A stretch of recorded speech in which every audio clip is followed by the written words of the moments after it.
Hi, and welcome to another episode of Everything Digital Health. I'm Marcus Bohr, and today I'm joined again by Ian McNicoll from Fresh Air Clinical Informatics. And today we're going to talk a little bit more about the technical aspects of openEHR. So in some of the previous episodes I've done about openEHR, we've covered much more of the wider aspects of what it is, what it's for, how it got to being what it is, the community around it. We've talked to the CEO, we've talked to Thomas Beale, who's one of the founders of it. We talked to Ian about some projects in it. But I think what we'd like to do today is cover a bit more of the actual doing of openEHR. So Ian's a technical dab hand at this kind of stuff and has been doing it for many years. I'm involved in the openEHR community, but I sort of run their forums. I'm not really that au fait with the tooling that we use nowadays. A long time ago, I did some clinical modeling, but that was using the old style archetype editor and things that I think have moved on slightly since then. So I've invited Ian to talk us through that sort of thing. So Ian, if you want to give us a little run up and an intro into what you're going to show us. Yeah, so I'm going to, so you said I'm a technical dab hand. That's a little bit of an overstatement. The term you use is clinical practitioner, and I'm very much in that role. So, but I have done a fair bit of coding, and I do enjoy the sort of more technical side of this stuff. So I know my way around the API. I think I know my way around the philosophy of what the openEHR technology is trying to do, but I certainly wouldn't pretend that I'm a proper software developer. That would be pushing it way too far. But I probably do know enough to take people through what can be quite challenging. Like yourself, I've gone to a number of hack days, in particular the NHS hack days. So these are get together with clinical people, informatics people like myself, and often developers who are not from the clinical community. They're not involved in health IT. They've come from financial services industry or something else, but they want to build a health tech app because they feel guilty, I think, about making all this money through the week, and so on the weekend they come and salve their conscience and they say, well, how to build an app? And there is a sort of, everybody argues about how you do this, of course, languages and databases, but there is a standard way of doing that. And a very core way of doing that is you spin up a relational database, or you might spin up something like Hibernate. And that is often what people are used to. And they find openEHR conceptually very confusing because actually they never see a database. They never work with SQL. They never play with tables. Yeah. And so there's a big paradigm shift in the way that this is supposed to work, which can be quite challenging for people. And the other issue that we have, and I think we acknowledge, is that we're very proud of the openEHR specifications. And some people think they're very academic. Not really. They're just very precise in a technical level, but they're not terribly helpful if you're a developer because there's a lot of fine-grained detail there. There's good stuff. That's not that it's poor quality in any way, but it doesn't really tell you how to do. Okay, so I'm rocking up. I need to build a little app. What do I do now? And there is still work to do in terms of educating people, or educating them, but helping them through that initial burden, especially as they're going to come to it with a mindset which says, show me the database. Yeah, I think it is very different from what you might call traditional development, whether you're talking enterprise or web. People tend to want to start with Django new or Rails new or create React app and start with you've got these frameworks and you think, great, well, that's my framework, and then put a database on it. But they would end up sort of becoming liable, as it were, for all the data modeling that you've got to do in the back end. And the idea is that the openEHR stack comes with the data model, so that you're using archetypes and templates that bring the data model for you, and you set everything on top of that. But it does unseat people because they're just not used to that way round of doing things. It feels like they're having to give up some control. And they are. Yeah. They are, and this is one of the benefits and obviously challenges. So I think we are very much moving into a world of standards-based development. You don't come, and that applies on the clinical side as well. We shouldn't be asking clinicians, what would you like? We should be saying, here, can you live with this? Because this is what a community has decided is the right way to do blood pressure or visual acuity or problem diagnosis. We want you to use this, or give us some really good reasons why this is not good enough. And if it's not good enough, we will change it, or we'll adapt it or extend it. It's not absolutely fixed, but there still is I think the user service design, of course, is a good thing. Who would argue with that? The problem is that people come into it from the outside thinking that is about talking to your immediate clinician. So I'm asking you, Marcus, what do you need in your system? But the world is not like that. Our job is a team sport. So you can't ask an individual clinician, and they will normally be, it's going to be either the very keen techies like us, or it's going to be a senior consultant who happens to have a bit of an interest in this space. And they're not representative of the whole team of people that are involved in patient care. No. So we have to change that paradigm of thinking, and the data has to be right. And then we can build all that. It doesn't stop us having flexibility in the apps, but we need the data to be as coherent as we can make it. I think you made the point really well in the last episode that we were together, in that, if you were running a single franchise or something like that, a single branch of a franchise, you would not have your own completely custom IT, custom data model, custom everything. But in the NHS and really healthcare generally, that is what happens. So a single hospital, despite it being part of several hundred trusts within the NHS, it's got its own bespoke IT that's built around its own bespoke data model. And that's why we don't get interoperability. That's why we are having to build a single patient record on top of it all to give us some of that. Yeah, so vendors get the blame for that, but often it's actually us as customers are actually equally to blame. So there are two basic philosophies in openEHR, I guess, which are designed to work together.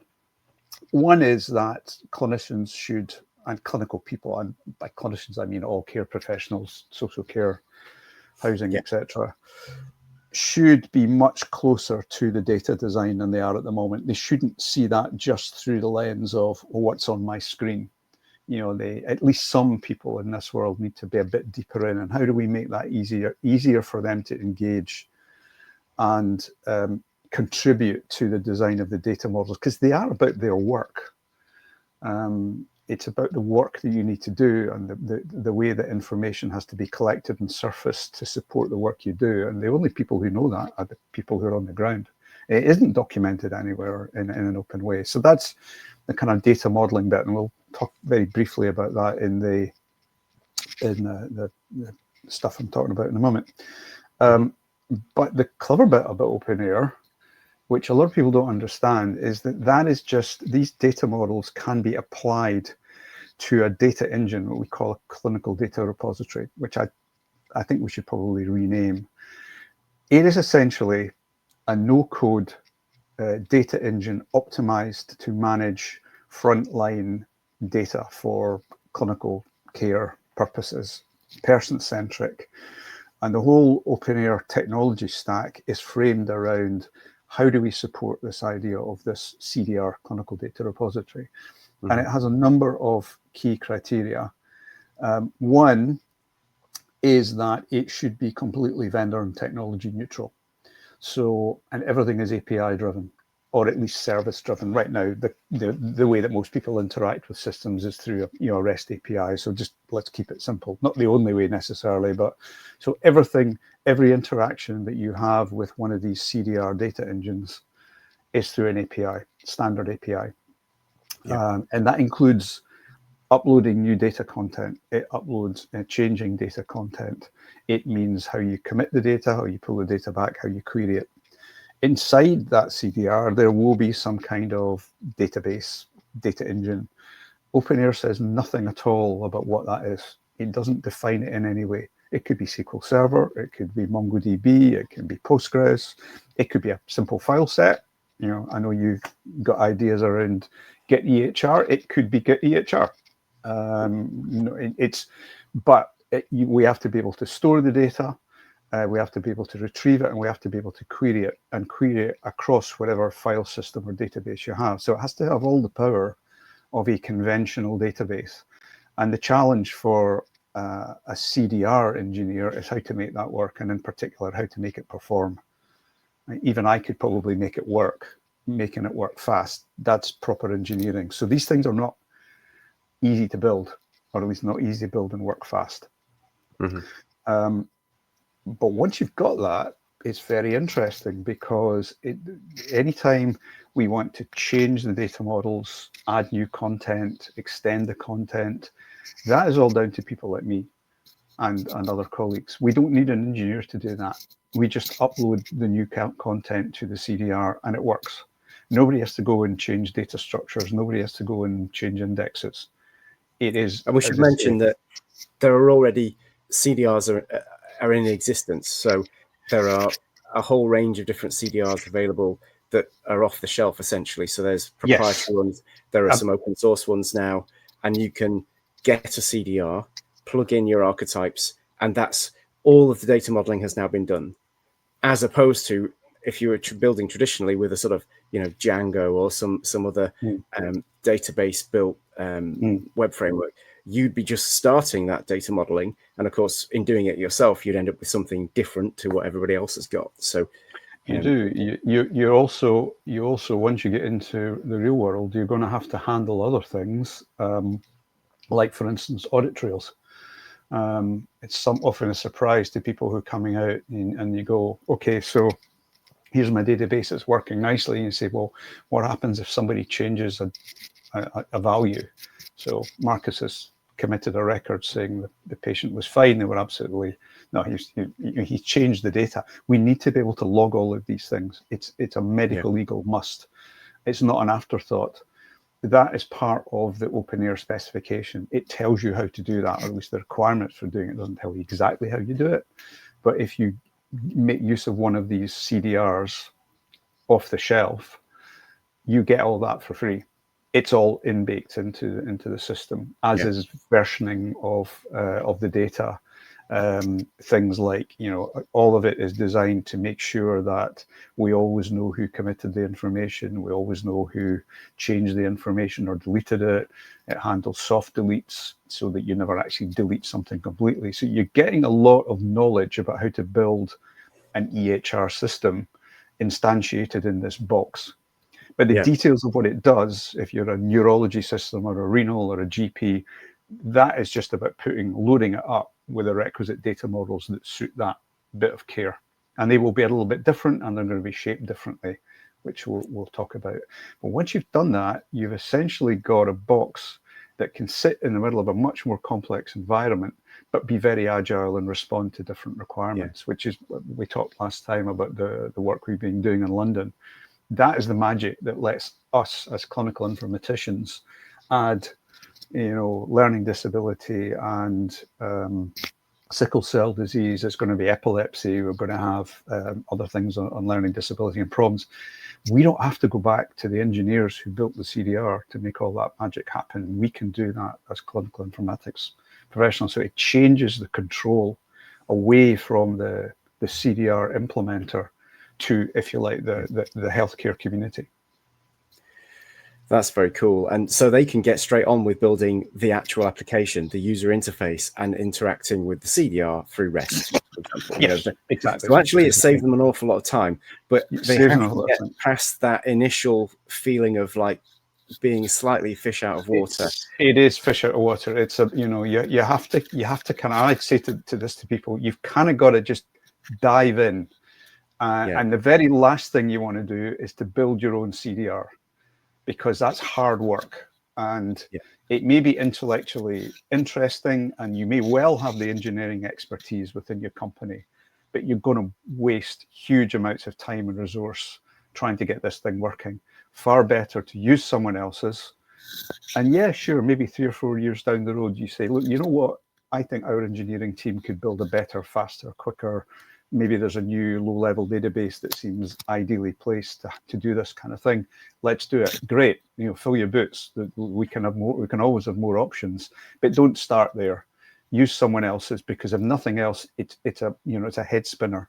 It will make all your team confused at first. So don't burn real, expensive engineering resource. And you say we've got 3 or 4 commercial CDRs. We've got 2 or 3 open source ones. One is getting, I would say, getting pretty close to enterprise level performance. So there are choices there, and dive in. And because you interact with them in exactly the same way, you can start with an off-the-shelf one, build your application, and have a product.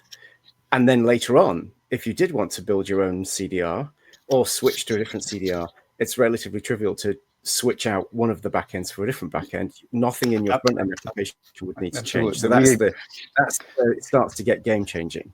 That is the promise. And we've been, my little company, we've been doing some work for the openEHR community on conformance, and we're still pushing the boundaries on this, but there is actually quite a high degree of conformance between these CDRs anyway through the API. So I mean, we are finding some issues, but they're more just about inevitably slightly different interpretations of how particular parts of the API should work, and the idea is to just push that through, get people to keep aligning. But there is a company, Future Perfect, who have been through this transition from using one CDR to another on live data. So they were using CDR from company Better for a time, and then for reasons that I don't really know, they decided to switch to one of the open source alternatives. And they basically did a full transfer of the data from one CDR to another. Internally, completely different technology stack. No commonality in the way that the internal data tables were formulated. Different database, I think, and they were able to do that in a very short time because there was no real mapping. All of the conceptual ideas within the 2 CDRs were the same because they're all based on archetypes and templates, not on the table structures underneath. So it's a logical transfer, and it basically means suck all the data out of one and pump it into the other. And as long as the archetypes and templates are the same in both, it'll keep working. And it did. So we know it works. Amazing.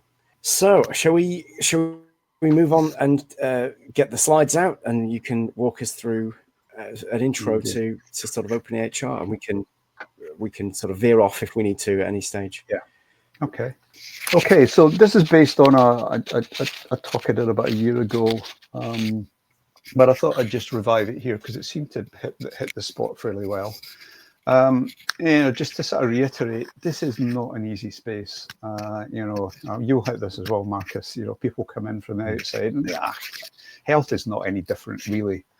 It is really different. Not in the actuality, everything that all the problems that we meet in digitizing healthcare, you can find examples of them in other industries, in fintech or in travel or whatever. But we just get all of them in spades, and a whole lot of political and cultural nuance on top of it. And it is the reality that there's a patient at the center of this, but we have to silo some of this data.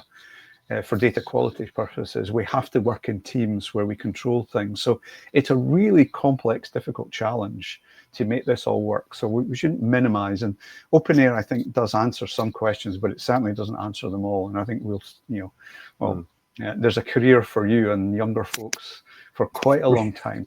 Okay, so again, one of the challenges that we have in this space is that people talk about a clinical system. I mean, I know I did way back. I talk about my GP system or a hospital system, and they think of it as an indivisible whole. My app, I think, is probably what we call now. But in reality, there's 3 different things going on in here. There's the UI, which is the bit that we all think is our app. And obviously there is some kind of database, and probably most people recognize that. But then there's this bit in the middle, the information model, which is the logical definitions. And every app has that. You know, people will normally, that will be encoded in some kind of programming language, and the information model talks to the user interface and to the database. It's the intermediary, but the real knowledge is captured between these three. And what we're trying to do in openEHR is to explicitly separate these layers and say, right, we're going to have an app at the top, we're going to have a database at the bottom, but we really want to invest in that middle layer, and that middle layer is where we want to have the open standards. That's the bit where the key, the real crux of the knowledge, the clinical knowledge that drives these things, we want to have in that middle bit. We want to make that open and transferable. And openEHR doesn't really care too much about whether your app is open source or closed source. It doesn't care what programming language it is in. And similarly, at the bottom end, as long as that thing at the bottom end is talking through a standard API and adhering to the openEHR spec, openEHR doesn't care what database you use. It certainly doesn't care what columns you use in your database and what table structure it is. And it doesn't care whether you have an open source or closed source business model. And, you know, we know that can be controversial, but I think it was still the right decision, because I think it's enabled progress to be made. And we're starting to see, as the market matures, we're starting to see the open source come in and be a viable alternative. But, you know, let's be clear, this is still a very complex challenge. Every bit of healthcare is its own little mini structures, complex bits of data. Every cancer is a separate disease, and it has its own requirements, because the way you describe cancer margins for breast is different from the way you describe it for prostate and the way you describe it for bowel, because the way you describe it is actually based on the research that's been done in terms of what treatment protocols you use. So it's kind of driven practically. It's not an academic decision about how you describe it. It's driven by, you know, the research that's been done and the treatment protocols that are based on it. So it's pretty messy. I think the other thing is that, you know, the native shape of healthcare data is a nested tree structure. You know, it is very contextual all the way down. You've got a patient at the top, and then you've got multiple activities down, and then all the way down to fine grained. So its native structure is a tree structure. And, you know, interesting, HR7 Fire has the same kind of issue. They do it in a different way, but ultimately they've got a whole bunch of tree-like structures. Yes. And it's a real mess to try to do that in a relational database. You end up with multiple unstable joins, because, you know, you go from, hey, here's a data point where we think there's only going to be one of these things. There's only going to be one diagnosis. That's fine. And then you say, well, hang on a minute, we might have more than one diagnosis in this little slot. And that's a catastrophe in a relational database environment, because you then have to refactor that out, and you get that happening all the time. So there's no doubt that, you know, the RDBMS world still dominates in most healthcare systems, although the leading one, Epic, actually uses a cache, an object database. But it is a real problem in terms of maintenance over time. And the little diagram on the right is a real entity diagram from a real hospital system in Germany. I believe it's only a fraction of their diagram.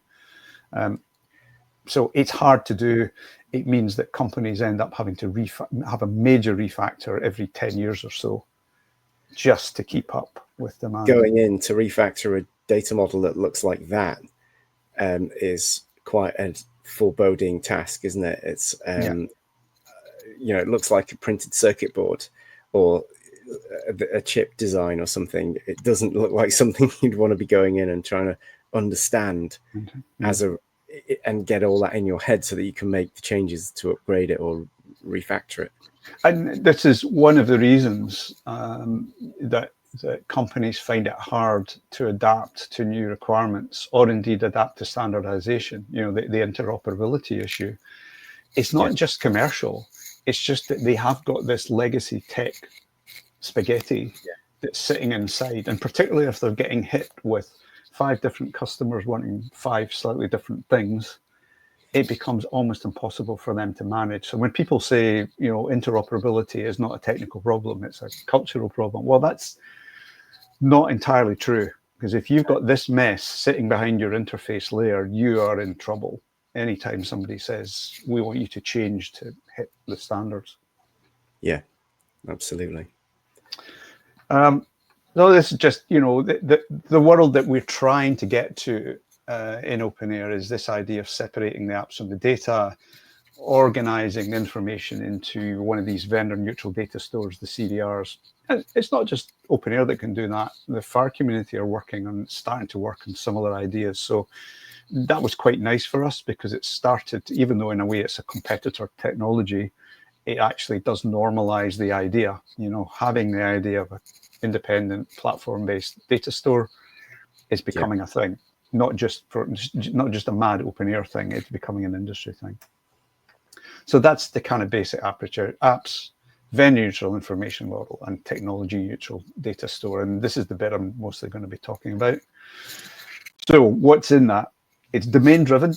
By that, I mean, it's the ideas that are there are shaped to work for the way that clinicians think. Archetypes are shaped in a way and designed in a way that they minimize the technical infrastructure. So you see the clinical bits. You don't have to deal with some of the technology. And if you compare, an openEHR archetype with a FHIR,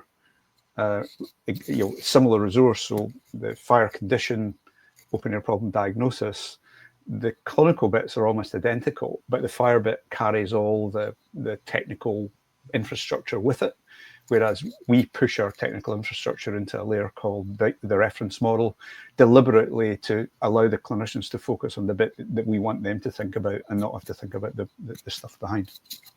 Yeah. That also means that a lot of that infrastructure is standardized. And basically, that's what you have to get right if you're a CDR vendor, is to build that infrastructure. If you've got that right, then people can plug the archetypes and templates onto the top of it. So that's the real standards layer from a technical point of view. And it's the thing that most of the specifications are about, and why they're really specifications for people who want to build CDRs. And that's why they're quite complex to navigate. And we need to do that better. So once you've got one of these things, it will store, retrieve, query openEHR data via standard API. It's all standards-based and vendor neutral. It's technology neutral. In other words, you can use any physical or other database you like in there. But here's the crux: but you don't access the underlying database.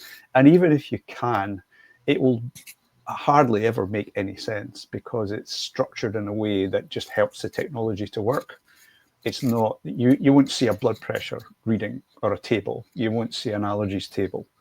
You'll see a composition table or an entry table. So it's working at a different level of abstraction. And here is the critical bit: no code deployment. My technical colleagues hate when I say no code or even low code, but I think that is the reality. We don't have that dependency on a database engineer changing something in the underlying database to get my new sickle cell templates deployed. So you would get all those from a CKM, a clinical knowledge manager. So you'd have clinical people modeling in that environment, and they publish archetypes which get reviewed by the community, and eventually they might get to the point where they're kind of like, they're out of draft and they're actually a live 1.0 kind of thing. And you can directly take the data model from a clinical knowledge manager and drop it into the clinical data repository. And now the clinical data repository fully understands that clinical content atom, that new thing. And it validates any data you send to it. It will validate against those archetypes and another layer we call templates, which act the same way as database schema would, or other validation layers. They've got the rules, right? You can only use these problem codes inside your, this is a renal system. Validation in itself is just like something that you could burn years on if you were to try and model this yourself. Just talking about projects that I've done, and in the digital growth charts for the Royal College of Pediatrics, we have to put some validation limits on what's the tallest possible child you could ever expect, for example. What's the shortest possible child or the lightest possible child? And that's not something that you as a software engineer want to have to be baking into your data model. But traditionally, that's what you would do if you were writing a model.py or model.rb or whatever language. You'd have to put that stuff in to have the validation. Whereas in this case, the clinicians have told you what the plausible limits are for that. And that'll be the same everywhere as well. So if you've chosen 1,000 millimeters of mercury as the highest possible blood pressure value, but someone else in another implementation has chosen a higher value, then when that data is brought together, it will fail validation in your system, even though it passed validation in somebody else's system. So having these validations coming from a single place where they're global essentially means that you know that you're going to be able to validate this stuff across different systems, and that level of interoperability, that kind of nightmarish system, interoperability hell, as it were, is completely obviated, because you just go around it and say, well, we've all got the same validation limits because we all use the same archetype. Yep. Although I have to say we cheat slightly, because I mean that problem you described. Okay, so here's the classic. What is the highest systolic blood pressure that is possible for anyone to have? And the difficulty is that there is no way of answering that question.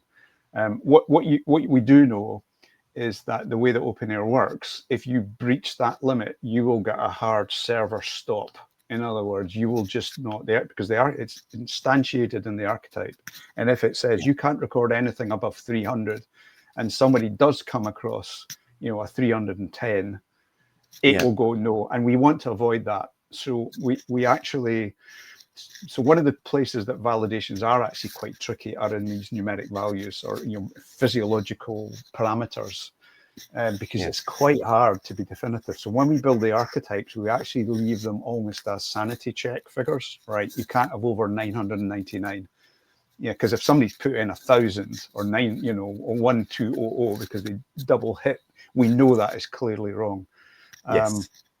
What we can do, though, is you'll see on this slide, there's the idea of templates. So we can add lower or tighter validations when we come to templates. So the archetypes are the components. What's a blood pressure or a body weight or a medication order or an allergy or an end-of-life care decision. Little fragments of a record that can be reused in lots of different contexts. It can be used in a GP consultation or a nursing vital signs or whatever. But in order to make this actually work, we need to pull these things together and basically put them into little documents. And the recipes for those documents are what we call templates. So a vital signs template would be what you need to document in a typical nursing ward round, pulse, blood pressure, temperature, blah, blah, blah, blah, blah. The growth chart example, that would be a different one. We'd build a growth chart template that would pull in heights, weights, and BMIs and a whole lot of the calculated outcomes.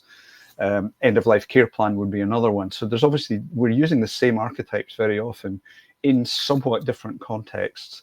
That doesn't matter, because although we bundle these things as little kind of documents, we can query right across them. So I can query for a height and a weight, no matter whether it's in a growth chart or a vital signs or whatever. But the templates also allow us to tighten those validations. So we then can say, okay, we are in a pediatric ICU. Let's agree some sensible validation levels for blood pressure in a small child, to avoid, there will be outliers, but hell, if it's over 500, that is clearly outside any sane sort of level. Or you can equally use them at the UI level, and but anyway, you appreciate the challenges. So that's the stack, right? That's the modeling stack with this reference model, which is really what's built into the CDR. And the archetypes plug into that, and then the templates pull them together for little use case data sets, essentially. And the way that we get this to work is we export a version of the template up to the CDR. It's an XML file for historical reasons.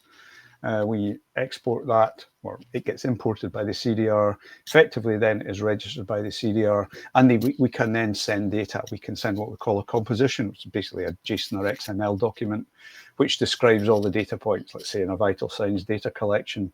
And when you commit that to the CDR with an API call, it will compare what you've sent in the data against the template, and it will give you a yes or a no. It'll say, no, sorry, it's invalid data. Blood pressure can't be over this limit, or this in this use case, you must give a systolic blood pressure value. The clinical community have agreed this is not valid unless you can give some kind of systolic, even if that's a 0. Fine, done. Okay. But the technical people see none of that. Now, we're kind of reiterating some of this, the archetypes. We do try to make these things as inclusive as possible. I think we're up to about 600 or 700 of these. In any typical project we do now, I would say 75% of the archetypes that we use, often 80, come from that international collaborative space, free to use. We just download them and include them. There is always a residue of things that are either new because we're working on a new domain, or which are quite localized. So you never get 100%. But over time, you know, that 70% is just creeping up, 75.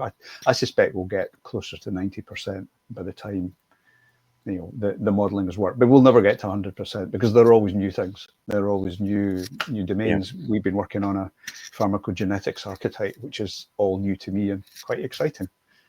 But here's another example of a template. This is one that's used in London. It has 2 archetypes, one which is expressing patient wishes around CPR. This is the actual CPR decision, and this is an international archetype called Advanced Intervention Information that we went through that process of peer review, discussion with clinicians from around the world, primarily Europe, but wider afield, to say, okay, can we at some level standardize the way we think about collecting data to support someone's end-of-life care wishes, particularly CPR, but also for treatment escalation plans. Okay. So one of the things that we think makes this tick and makes it relatively easy for people to build openEHR CDRs is that actually a lot of there is really nothing, as I said before, there's nothing really clinical in the openEHR reference model. If you fire up an openEHR CDR, it will be humming and it understands ideas, and it will be storing ideas, but it kind of works at the level of the EHR, which is the container for the records for a single patient, or a composition. So this will be one of these documents, like this is a vital signs document, or a growth chart, or a lab test, or an end-of-life care decision. And then inside that, we've got the little components. So an entry might be a pulse or a blood pressure, and then inside the blood pressure, that could be systolic and diastolic. So, but the actual structure is very consistent and very simple across the range. And the complexity comes in how we tag these things inside the archetypes. But the technical structure that people have to work with in the CDR is actually pretty clean. It's not overloaded. I think the best way of explaining this to technical people is to think about the way that browsers work. So obviously, you have a web page, and it all has all this very rich content, not just the content, but the styling. But that's injected on the browser reference model or document object model, which is really quite simple. It's just got the document, it's got class names, it's got a few tags down below, and all the smartness comes in from a few core facilities, but the ability to graft, like CSS gets grafted onto this little node because we give it a class ID. So it's a similar sort of process that these two things come together, a fairly rigid domain document object model or RM, and then the flexibility comes from piling some stuff in at the side. But it all works in harmony when it comes together. And that makes sense in that, browser pages are a document as well. So there is no table in your browser for all the links on the page. Exactly. There's no table for all the for any particular browser element. It's just all in a document, and then we've got ways, very flexible ways of identifying or grouping them in classes and things, and then on top of that you can do the clever stuff. Yeah, that's it. Okay, so as I said, one of the challenges is that, you know, there is a lot in the specifications, and they're very good. I enjoyed reading them when I started in this world, but you know, they can be a bit overwhelming. These are the things you need to do, and I'll give a link to these slides, or there's also a demo, the actual presentation I did before on this. I've got this, it was videoed, so you can have a look at that. But these are the things you need to use. So the EHR document, the data types, certainly something on query language, the REST API, and there's a thing called web templates that I might talk about later, which are really quite helpful. There are a whole lot of other things that are peripheral, and you really don't need to use these. The archetype object model is all about the way that these archetypes and templates are visualized, handled, stored to support the kind of design process, the clinical design process. But unless you're into the tooling space of supporting these things, and most people are not, that's a very specialized activity. If you're in the business of building apps, you really don't need to know that stuff. There is a demographics model, but it's not much used. Most people nowadays are probably using FHIR for demographics at some level. There's also, I think, that is useful is guide definition language and task planning, but again, not for beginners. These are about how to do standard protocols, treatment protocols. Task planning is still the, I would say, the holy grail. Definitely not to get your teeth into. And here's the API. So anybody who's used to working with, you know, most APIs, you know, even something like the Uber API, it's pretty domain orientated. In other words, it will be get a vehicle or book vehicle or send money or whatever. You know, there'll be things in there that you recognize as the business of Uber.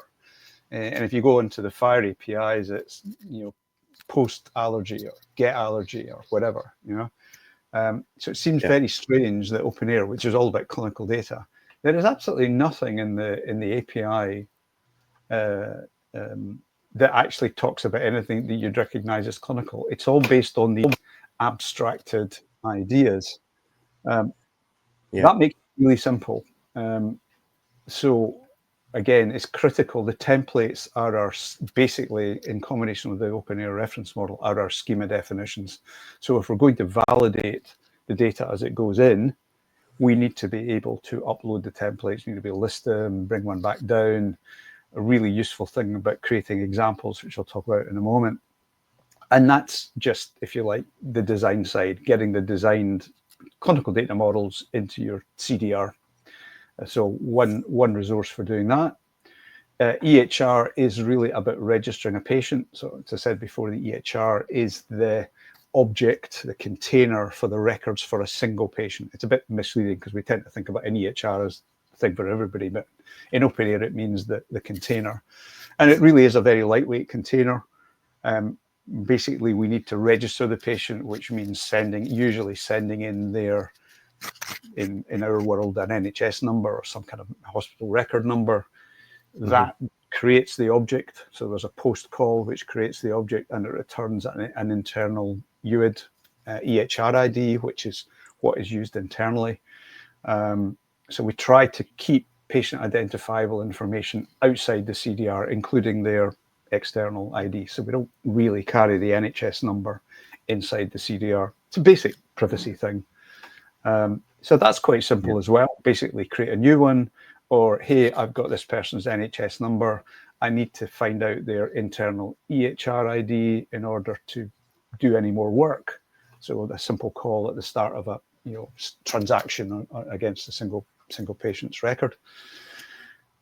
And then there's really just the composition. So the way that you send the data is you construct a JSON blob or an XML blob, and you send it along with the name of the template against which it has to be, and obviously the ID of the patient.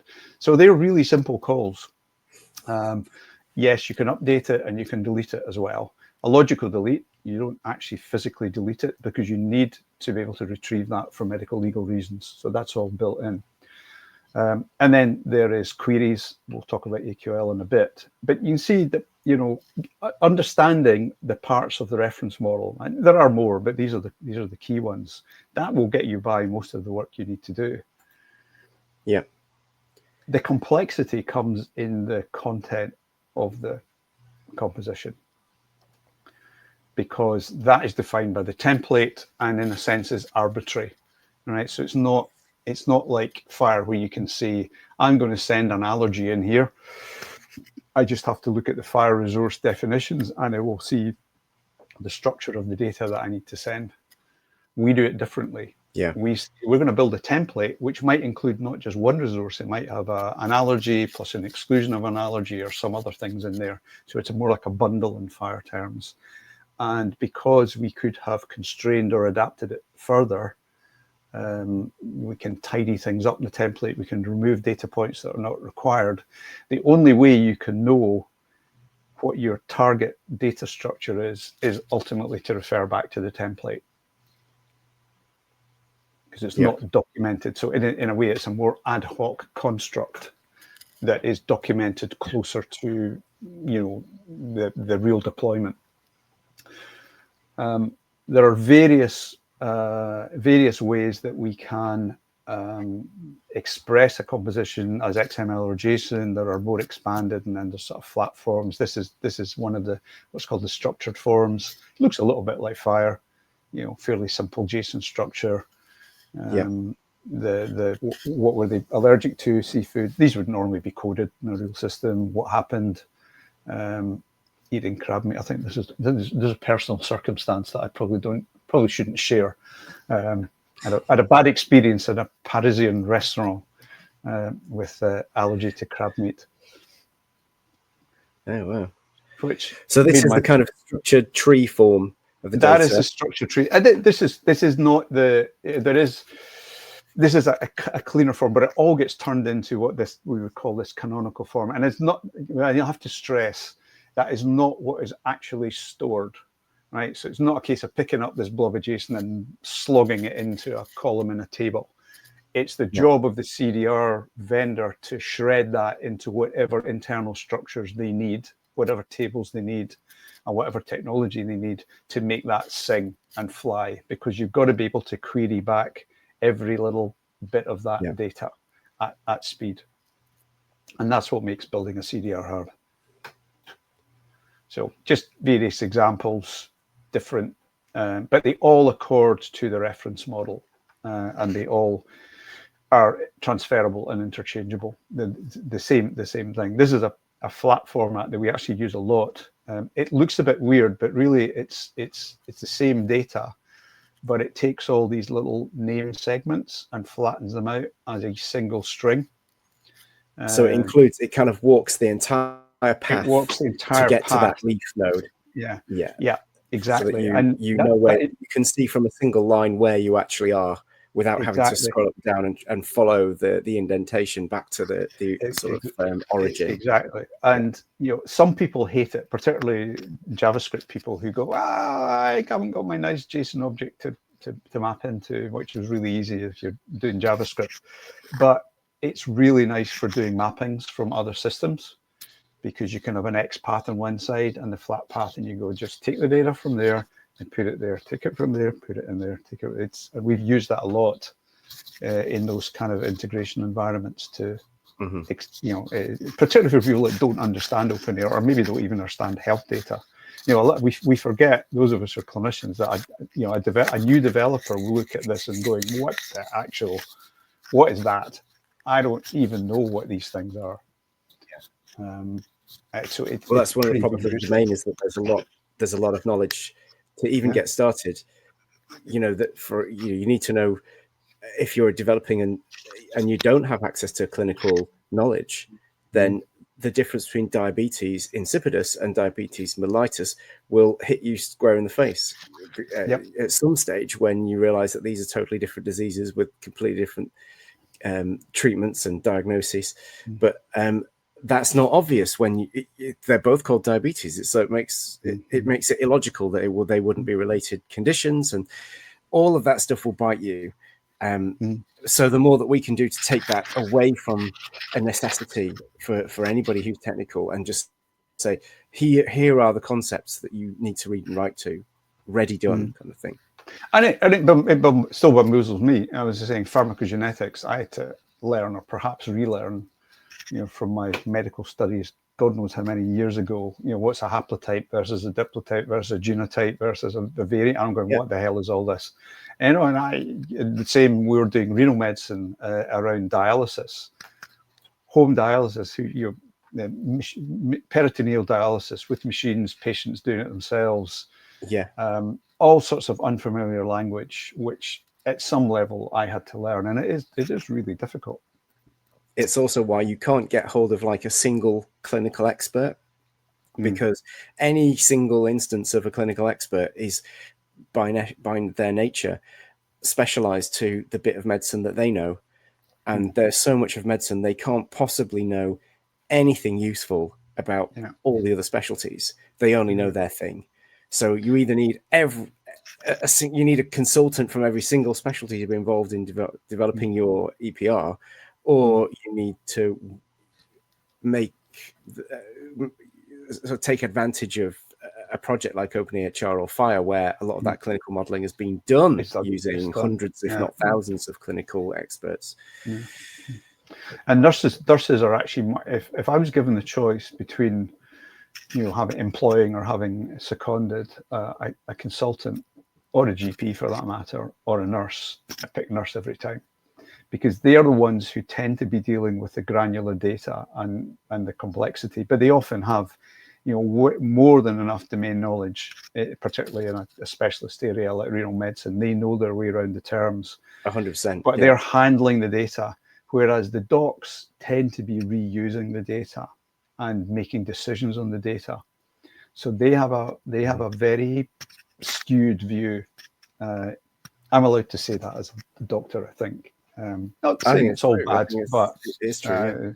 The information specialists are actually often nurses rather than docs in this world. So that kind of brings me to the last bit of resources. I say I've skipped some of the more exotic API calls, but this is the majority. And that is, okay, you can see how you commit. Basically, the job as an app developer is to commit one of these blobs of JSON in the right format and with the right values so that it will pass the validation rules. And if it passes, the composition will say, thank you, the API will say, thank you very much. You get a 204 or whatever coming back, and you get a composition ID, it gets a unique identifier. All of these things are versions. So if you do a put, it upticks the version number from version 1 to version 2. Again, that's really important for medical legal reasons, because it allows us to track mistakes or data re-entries where people have, for good reasons, got to put the wrong number in there, I better fix it. But also there are some situations where we actually do want to continually, deliberately update it. And a good example of that is a CPR decision, where you really don't want multiple documents floating around. You want one document which always shows you the most recent, where are we now? So we've got all these documents, compositions which are stored in the data. How do we get it back? Well, we can just say, if you know the composition ID, then you can pull that back as a blob, pull the blob straight back. But very often you will be doing other sorts of queries to say, give me all the blood pressures, or give me all patients with diabetes between these dates who were seen in this kind of, in a general practice setting or within this unit in the hospital. And that is all made possible through AQL. So Archetype Query Language, it looks a little bit like SQL, select from, where, and that sort of thing, but its key payload, rather than being table names and column names, are paths. So it's a path-based query language, maybe a bit more like XPath, XQuery. Sparkle is another example. So it's based on the logical data, which is defined by the reference model and the archetypes and the templates. That's what gives you the path structures to know where to dig the data out from. So basically what you're doing is, in that little CUID value, that means the composition, the C is an alias, give me the UID, the value of the UID of the composition. And that's defined by the reference model. There where you've got these little AT codes, that means that we're in archetype territory. So that is the path inside a problem diagnosis archetype that takes us down to the name of the problem, or strictly speaking, the value of the problem. So what was the problem or the diagnosis? So we're pulling back the name of the problem and we're giving what is its container composition document. Why have we got these funny little codes in there? That's what gives us translatability. It gives us language independence. So if you were to look up inside the archetype, when you build the archetype, it creates these automatically. You don't see them, but they're sitting under. So that AT002, that will say problem diagnosis name. But under the hood, it's really a code, a little internal, we call it internal or AT code. And that allows us to translate. It's a non-text identifier for that node value, or that key. But it means that in a Norwegian system that can say the equivalent in Norway. Exactly. And same in Slovenia. That gives us language independent querying, that we could run that internationally and we should get back the equivalent data. I think we'll change. I think one of the interesting things that's come out with Fire is that compared to when I really got stuck into this 15 years ago, I think developers are much more comfortable working in English. You're right across the world. I know, when a lot of this was designed, there was the kind of norm was, look, we should not be enforcing English as the international language of programming, if I can call it that in a fairly crude way. We must allow people to develop in whatever language they like. But it's interesting that the Fire community have basically said, look, guys, can you live with English? And the answer seems to be yes. It's a difficult quandary to get to the bottom of, actually, because if you use a code that has no meaning for anyone, then you are completely language agnostic, and that's a feather in your cap in terms of the design, and you're not forcing anyone to use a particular language. But it has the downside that it's equally incomprehensible to everybody. Whereas at least if you did use the English word, yes, you're a cultural imperialist because you've chosen English and making everybody use English. But at least it has meaning to anybody who understands English. And by extension, many of these concepts in medicine are actually Latinic or Greek in origin. And so some of the things might have meaning to other languages as well. And then, yes, you would still want to have full internationalization as a layer that you can replay over those key words. But at least you wouldn't have completely uninterpretable code system kind of thing. So there's no right answer there, is there? There isn't. There is no. But I think we're starting to see greater acceptance that maybe we don't need to be quite as purist about it as we have been, because that is the downside. That is immediately not. You cannot eyeball that and see what that means. And that is a downside, definitely. Just want to maybe come in. This is a little bit of a digression, but it might have relevance in that one of the areas that I think when you're working on this stuff, we've become in the rest of the tech world quite pampered in a way that we have web frameworks that, for example, just to take, say, Django as a web framework, you can address data using Python, and under the hood, it's writing SQL queries for you and executing them against the database. But as far as I'm aware, there's nothing comparable to that yet in the openEHR world, in that there's no way of having an archetype-aware programming language which can then write your AQL for you. There isn't, but there's a lot of interesting stuff being done with AI. So the guys in Better already have implemented some kind of AI support where you can basically say, I need to do this, and it will generate an AQL for you based on, I guess, I haven't investigated it. I think early days with all these things, but I suspect that is the way to go.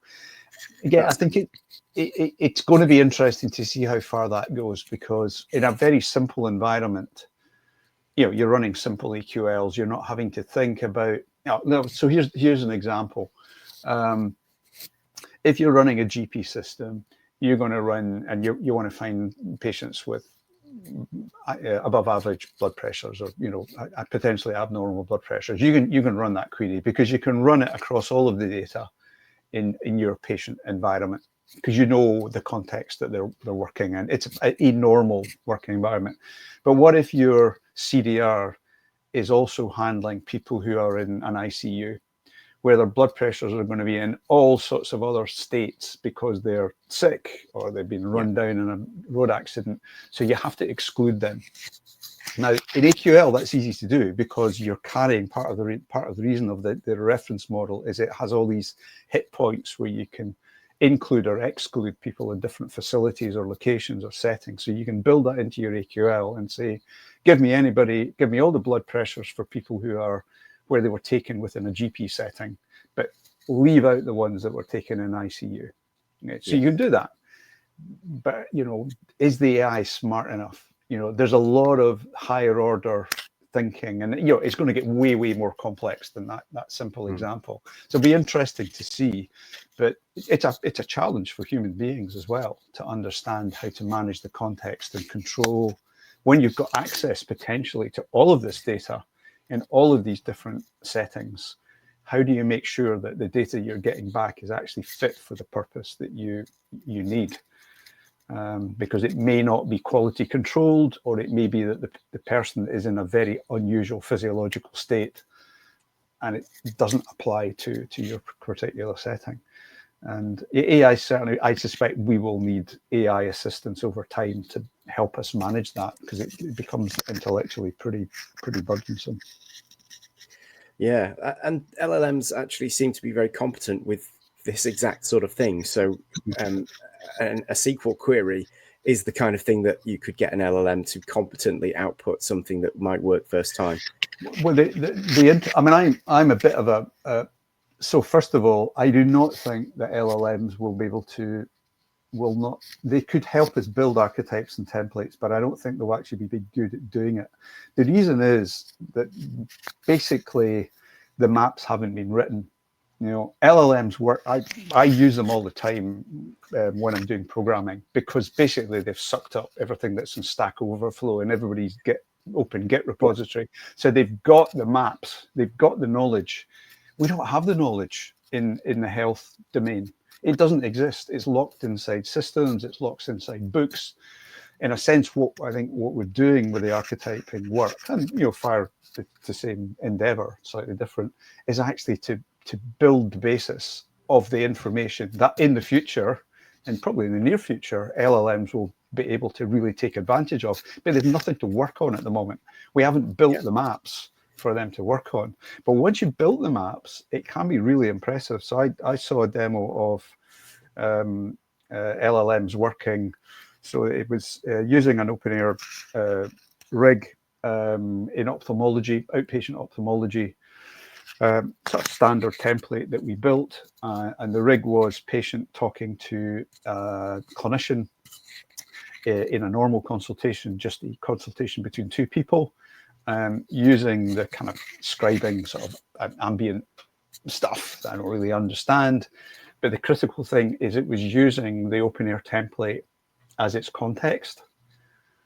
So it makes it much more accurate, because it's not working in freeform. It's going all the time. It's going, yeah. Somebody said visual acuity 60 overall. I can't, 6.6. Yeah, I know that. I've got that. So it becomes really powerful when you give it the context. Yeah, and I thought if we're using what you might call commercial off-the-shelf LLMs, they've been trained on a data set that's huge. And by contrast, the openEHR data set is just a tiny drop in that ocean. Whereas if we started to train LLMs exclusively on whole clusters of archetypes, whole piles of archetypes, and possibly even other sources like Fire, it would be able to be, what it is, just spicy autocomplete, but it would be a better spicy autocomplete attuned to the kind of things that Absolutely. It's got a much better chance of hitting it correctly if you give it the context, which I think has been the breakthrough in the agentic work in the software. I just saw it go from, hey, this is quite nice and it answers my question, to, okay, it's got the context, it understands what you've got a much better understanding of what you're trying to do. Now it can answer that question properly and write some code for you. Yeah, cool. Well, that's good to hear that that's coming. So my boring slides are really finished. People don't build AQL. It's like SQL. It's just text, so you can write it by hand. But mostly people are using little tools like AQL Builder. This actually is open source. You can download it, and it's prompted by. So this is the template that's here, and you drag and drop or click on the data points that you want included, and it pulls them in. So it's not a manual process, and this is the tool that they're adding AI to. Wow. So that's pretty cool. That sort of answers part of what I was asking, in that how you wouldn't want to sit there and write the AQL yourself, but if you've got tools that use the template to help you, because you can only pick from the things that are on the template, right? So it makes it easy for you to sort of say, I want that named item, and see it in your language, and then that is reflected in the AQL using the AT nodes. Yeah. And I think that's just the takeaways is, if you're not trying to build a CDR, if you're trying to use a CDR and you're trying to use it as your data store, once you get over that barrier of, hang on, this is not working, we're not in Kansas anymore, Dorothy, we're out of the total, rather, you're kind of, once you're back in your comfort zone, or at least sort of going with the flow, and as long as you don't get lost in irrelevant specs, and you do a little bit of basic understanding and just try it and use it, then it's not as hard as people think.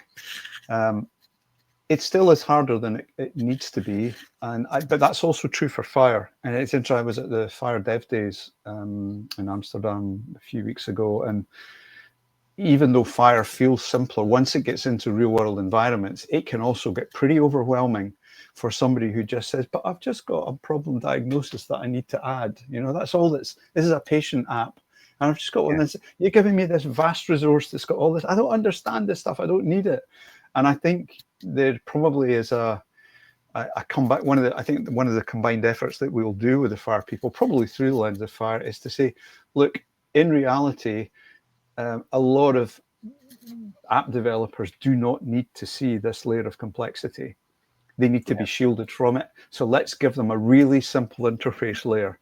Okay, you want a single data point API? We'll give you it, because it's easier for us to build it than try to bring you into our world. So we'll give you something to hit. And I think the example from the rest of the industry, for good or for bad, is what Facebook tried to do with GraphQL, because that was the problem they faced. They had a lot of people trying to build third-party apps on top of Facebook. They had a whole suite of REST APIs that were doing different things, but they were too complex. So they were bombarded with efforts to, but I want one data point from that API, and I want that, and I can't tie it all together. And they said, you know what? It'd be a hell of a lot easier if we just built. Basically, we need to have a bit of custom tooling that we can build, and we'll give you the perfect API that works for you, because it's way easier for us to do that than for us to try to upskill you and educate you. I think that's going to be the next step that we go to. It's almost like a REST API on top of the REST API. So exactly. you've still got that exactly as been described in the last few slides. Yeah. But then there's a layer on top of that says, well, you want the most recent blood pressure. Yeah. We've got just a one query REST thing for that. Exactly. Behind the scenes, it's going to do possibly multiple AQL queries for you, but you'll get the answer you wanted. And same with everything stuff. And I think that's where it needs to go. And that will massively simplify the process, making it way easier to get started, really. Yeah. The other thing that I always think when we get to these areas about talking about importing archetypes and templates is how that's physically done, because that has always felt like quite a manual process, as in you would go and choose the archetypes you needed, get them on disk, and then you show them to your CDR by pushing them in as a REST request. But it feels like in other areas that problem has been solved with a sort of package manager approach. You know, if you need to use 15 different libraries because in your Python program it uses those 15 libraries, you don't have to go and download them separately, put them in a disk, and point your program at them. You specify them in some kind of requirements or package.json or whatever it is that your language uses, and it will go and fetch them for you, which feels like that's got to be fairly close now in this world. Yes and no. So yeah, the headline is I completely agree with you, and you know, I think we've been working towards some kind of package management environment. It's interesting because the way that artifacts like Fire artifacts and openEHR artifacts is not quite the same as code. And in particular, you know, every archetype, it has its own little version. So that doesn't play completely cleanly with something like NPM. So there's probably a little bit of, we don't want to build our own thing, but getting this to work really smoothly with existing package management environments probably is going to require some tweaking. The Fire guys have a thing called implementation guides, which works a little bit towards that, plus it provides documentation. We're really keen to take advantage of that. So those of you who haven't heard, you know, there is a real interest in trying to bring Fire and openEHR together, not in terms of fusing them, because they are trying to do different things, but we recognize that there are common challenges, and this is one of them. You know, the management of all these different artifacts, making it easier for people to spin up things. Yes, we need to do a lot better than that, but probably this will start to come through the Fire IGs, and we'll play our full part in that, because we would find them useful. And one of the little bits of work I've been doing is a little tool that allows you to export openEHR templates in a way that can be uploaded into Fire implementation guides, for instance. It's the environment is a lot easier because the tooling, since you were playing with us in Anger a few years ago, the tooling has got a little bit better so that we can import the archetypes directly through from one tool to another through the API. We don't have to upload and download anymore. Some versions of the tool allow you to send the data directly to the CDR. There are tools that do that. So it's not perfect yet, but it's way better than it was 10 years ago or whatever. Oh, that's great news. I think it's nice to hear that the industry is working towards solving some of those problems, because I think all of those things would smooth the developer path. You know, we're still quite a way away from some kind of template repository that you could download from GitHub that would have everything in it apart from the CDR, would populate it and say, here's your getting started kind of. And I think we probably are. It's interesting. You know, we've been one of the other bits of work that we have been working in is the international patient summary. So that's one of the bits of joint work between Fire and openEHR. So we're busy building, or actually somebody's just adapting some of the existing templates we have to work nicely in that environment. And something like the IPS probably solves the problem for the big ticket issues like allergy list, allergy list, procedures list, medications, and other work that's happening, particularly in Europe with the European health data space around labs. I think we're starting to get those kind of higher order template level constructs a little bit nailed down and standardized, but it's still very, very hard. You know, to take medication, for instance, medication is completely dependent on the terminology that you use. So we use DMND in the UK. They don't use that in France. They don't use something different in, in Nordic countries. So that ideal of, hey, just take this, spin it down, and there are still too many differences, but I think we are starting to get to the point where we can start to put together sets of templates that you can say, look, this is a starter pack. It won't be perfect. You will have to modify it and change it, but it'll give you a damn good start. And it will depend very much on what your customer wants. So we're still not at that level, but we're getting there. But it's a way of kind of getting standardization to happen, in that if there is a default set of templates, there is a certain amount of effort required to go and change one of the defaults, and you pay a price because you're now less interoperable potentially. Exactly. So there are going to be a lot of people who would say, do you know what? I don't hate those defaults so badly that I'm going to change them. I'll just go with them. And that's the same as, there's a reason why the little bin icon is universally understood as the trash or delete button. And that's because it was easy to get hold of. It's the availability of it. So Twitter Bootstrap and those little icons that came with a lot of the stuff that we've become used to seeing on the web is really because frameworks included them as default, and most people didn't bother to change the defaults. So it's kind of like, well, now that becomes a standard just by de facto purposes. Kind of thing. It just happens. Yeah, that is a way to enforce standards. Is you as I said before, you got to put something in front of a clinical audience or some other kind of client and say, is that good enough? Because if it's not good enough, it's going to cost you more fundamentally in time or resource or whatever. I think the European health data space is an interesting project, because it kind of started off with the very high ideals of, we're going to share data across, citizens will be able to take their record across it. And I think that's still the ultimate goal. But there is also, I think, a recognition that even if that ultimate goal does not happen for something like labs, by establishing a standard like that, you can actually start to move things together at a lower level, even if it's between vendors, at regional level, inside nations, without the grand pan-European or international, everything lining up and sharing. It is a way of holding up that, well, is this good enough? And we're starting to see more and more countries and regions saying, yeah, but whatever you do, please make it EHDS compliant. And even in UK, people are saying that.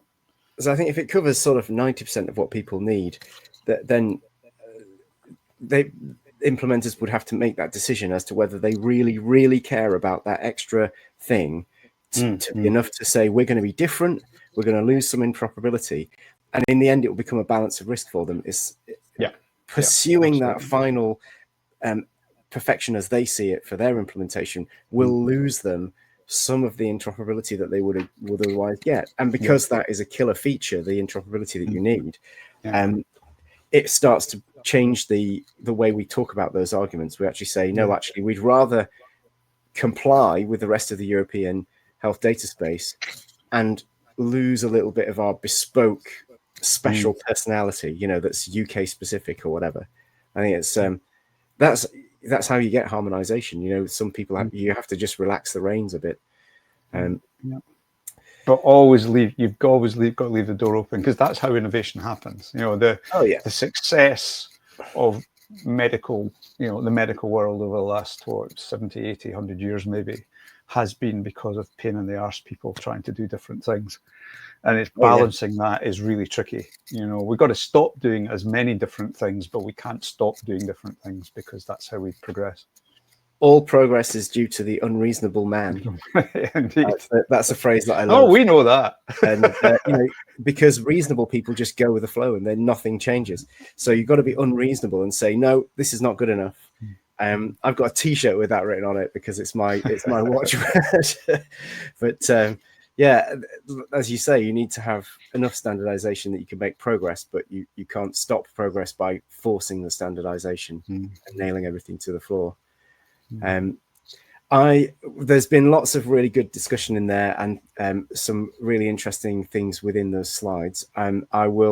Everything that's mentioned that I can find a link to, I will put that in the description. You've given me some links to put in there as well.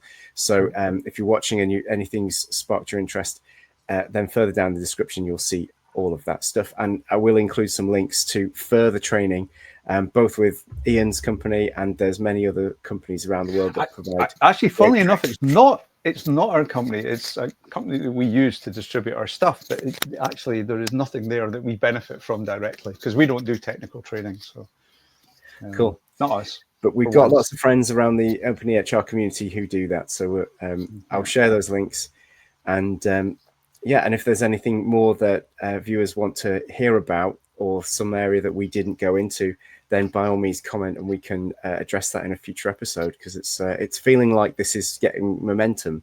You know, we can go further and further into the areas, and I'm still learning a lot because this is something I haven't touched for about 10 years. Yeah, so thank you so much, Ian, for another great episode, and I'm sure we'll be seeing you again on the show. Good to speak to you again. All right.